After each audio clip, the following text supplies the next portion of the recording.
guys, and welcome to Heidi's Fish Tank. It's been a while since I've talked about the freshwater tank, literally at all. I've been obsessed with saltwater tank fish and everything lately. And to be honest, this tank has sat for quite some time, just kind of empty and neglected. Not empty, but just not a lot of fish, very understocked. And when I say neglected, I don't mean like I didn't clean it or didn't do water changes. I just wasn't adding anything to it. It was just kind of like those Cardinal Tetras and some Rasboras for quite some time when I first moved here. Because I was spending so much time and energy on the saltwater tank. Now, if you guys don't know, if you aren't watching my saltwater videos, which I'm sure a lot of you aren't, because a lot of people are only into freshwater, I am in the middle of building a 6-foot long saltwater tank, and I think actually the last time I updated you guys, I was going to be doing a 110. I actually sold that tank and now I'm doing a 125. But I'm in the middle of that build and it is taking quite a while. I'm figuring out plumbing for the first time, building a stand, all of that stuff. And because of that, I haven't been playing around with the saltwater fish much, which you guys might see the exciting thing right there. Which means this tank has been getting a little more not more attention. Like, I was still doing water changes, but I've added some more fish and I've just kind of moved stuff around a little bit.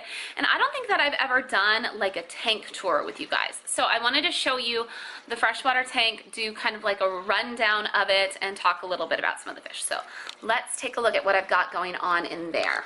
So this is my 55-gallon freshwater tank. And right away, what I think most people are going to take notice of is I've got 3 discus in there. And we'll talk a little bit about discus. I've been wanting discus in this tank since we first moved into this house, but I just recently got those, and I will be getting 2 more. I'm waiting for them to come in. I want some blue diamonds, I think, is what I'm going to do with it. So this tank sits in kind of my living room. It kind of divides my living room from my hallway, which you can kind of see behind. Sorry, there's a little bit of reflection there. And it's a really, really easy tank, to be honest. I know that a lot of people are going to say, well, discus aren't easy. And to tell you the truth, guys, I'm still new to discus. These are the first time I've ever owned them. I've only had them about, I don't know, maybe 2 weeks in this tank. So anyways, let's kind of run down all of the fish that I've got going on in here. I obviously have the 3 discus. Those are my favorites. They are just local fish store discus. So I honestly think they aren't the best. Their shape isn't the best. Some of them look a little stunted if you look close at their eyes. They're not what you would call like breeder quality discus in my opinion, but they're good. I got them at my local fish store. These guys are bred by Hans Discus, which is really famous, and they're bred in tap water. And I'll talk about the water situation in this tank in a minute. Along with the 3 discus that I have 2 more that are going to be coming. I also have 12 Cardinal Tetras, and I absolutely love them. In my opinion, Cardinal Tetras with discus are the best pairing that you can do. The Cardinal Tetras handle the temperatures in a discus tank really, really well, and I just think that they are an excellent fish, and I think that they bring out the color of the discus really, really well. There's a couple fish in here that aren't necessarily ideal for a discus tank, which we'll talk about when we get into our water. Not terrible, it's just not the perfect pairing. So I've got 6 of these Harlequin Rasboras, and Harlequin Rasboras are some of my favorite freshwater fish. I've got 4 that are kind of bigger and then 2 that kind of could put some meat on them. Those 2 I added to the school recently because obviously 4 is not quite enough. But I've got 6 of those going on in here, and then I've got 6 of these albino Cory Catfish. I absolutely love them. I know a lot of people are really into plecos for their quote-unquote cleaner fish, their algae eater, if you will. Personally, I'm not into plecos. I think that these guys do a much better job because they do exactly what you're looking at right here. They'll swim kind of in the open water. They're out and about a lot more, which I just find a lot more enjoyable. I love them. So I have 6 of those albino Cory Cats, and then the one fish is this one lonely female guppy right here that used to be actually in my reef tank. If you guys don't know, guppies can go to full salt water, full salinity, but you can see her tail looks pretty sad, and that's because it got nipped up by a power head that was in there. So that's it as far as fish in this tank goes, which is quite a good amount. There's going to be 2 more discus added. And I'm considering maybe adding to the school of Cardinal Tetras or possibly getting some hatchets for the top. I haven't really decided. The main point of the tank, of course, is the Discus. But I've been really enjoying it. Now, one of the things about Tankmates is Discus have very specific water parameters that they need, the most important being a high temperature. So I'm running this tank. I have an Heidi heater there in the back. I had a different heater that was malfunctioning. It kept running the tank at 88 degrees, even on the lowest setting. So I replaced it with that Heidi heater, and it's running at 84 right now, which is fine for the Discus. It's fine for the Cardinals. It can be a little bit hard on the Rasboras to be at quite that high of a temp. They'll live, it might shorten their lifespan a little bit. So if I had known I was going to buy Discus when I first set up this tank, I probably wouldn't have gone with those Rasboras. Although I do have to say I absolutely love them. They're incredibly hardy and really colorful in my opinion. I think that they're really kind of unsung. Great with betas, good in a smaller system as well. Really, really, really awesome. And then I bought the Corys because I had heard that Corys were really good tank mates for Discus, but then I read a little bit later on that the Corys, these particular Corys, the Albinos, don't do quite as well at the high temp. So we'll see. We shall see what happens. As far as the tank goes, I do have some plants in there, mostly really easy plants because I'm just running T8 lights, very low light. So I have some plants that came from bulbs that are in there. I think that's dwarf aquarium lily. I have no idea what that plant is. It was a bulb at one point. 2 Amazon swords that I just added. So I'm expecting those leaves to change quite a bit because they were immersed grown. And I've got some moss balls, Anubias, which is honestly my favorite. It's so easy. And then some Java fern right over here. And I just added about 5 more bulbs into the tank. We'll see what grows. It's quite hard on some of the plants too to be at quite a high temperature. So I really think the Java fern and the Anubias are some of the ones that do the best. We'll see how these swords do. As far as my substrate goes, I am running fluorite substrate, and then I have liquid fertilizer. I just use Flourish by Chem that I dose as needed. So I think a lot of people get really hung up on water changes, how many water changes you need to do, and that's not really my philosophy. I do, of course, do water changes, but I don't talk about like, we're going to do 90% every day, or we're going to do 10% once a month. Instead, what I do is I test my water and let what my water is doing tell me how often I need to do water changes. So as it stands, I do about 20% a week, but as the plants grow, I need less water changes, those kinds of things.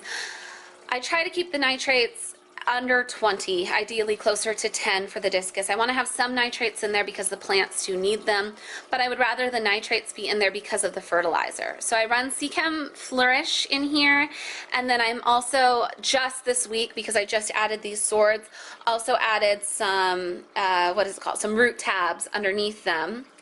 And then I do actually really like the Flourish. I think the Flourish is part of the reason why this red plant is doing so well, because the Flourish is supposed to be really high, or not Flourish, fluorite, I'm sorry, the substrate is what I'm talking about.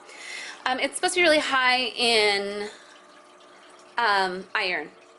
One of the changes that I definitely do want to make on the tank is that right now I'm just running basic T8 bulbs. It's very basic up here. And the plants are growing fine in the T8 bulbs. I'm running the Color Max lights, which are supposed to bring out the red, which I do really like the look of, and honestly Discus seem to do a little bit better at lower light levels, so rather than like a really high T5 or something like that. But obviously I think my plants would do a lot better if I had either T5s or LEDs. So I'm on the lookout for getting some LED lighting.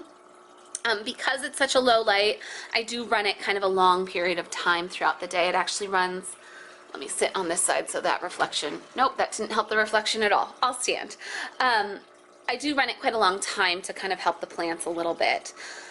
But yeah, there's a lot of discussion about whether or not you should do substrate with Discus. Like I said, I'm still new to them, but I tend to be of the philosophy that plants help, and I like this substrate. And for me, it's not about growing the best breeder quality discus. It's about having really nice looking discus. So it's true they might not get as big as they would if I was doing bare bottom, but it's also about what you want to look at. So, you know, it kind of is what it is. And then, as I said, I was running an Eheim heater. I've got 2 filters going on the tank. Right now I have this bio wheel, the Marineland bio wheel filter. And then over here is just an old API filter that I happened to have. It's kind of undersized for the tank. I don't even know if I really need to be running both, but I am. I don't run any carbon or any, what's it called? Polyfilter pad, which I really, really love in my saltwater tanks, but I don't run it here because I don't want it to consume the fertilizer. So that's kind of what's going on in this tank, and what my freshwater setup looks like. The biggest thing is the temperature. And then the other thing that I should mention too is that a lot of people think that discus need to have really soft water, and that is true for wild caught discus. These discus have been bred in tap water, and so when I got them, they were running a pH of 7.6. However, everything at my house runs on RODI water, and I'm not saying you have to run RODI water. You definitely don't. There's lots of people that are very successful if you're getting captive bred discus that are running tap water.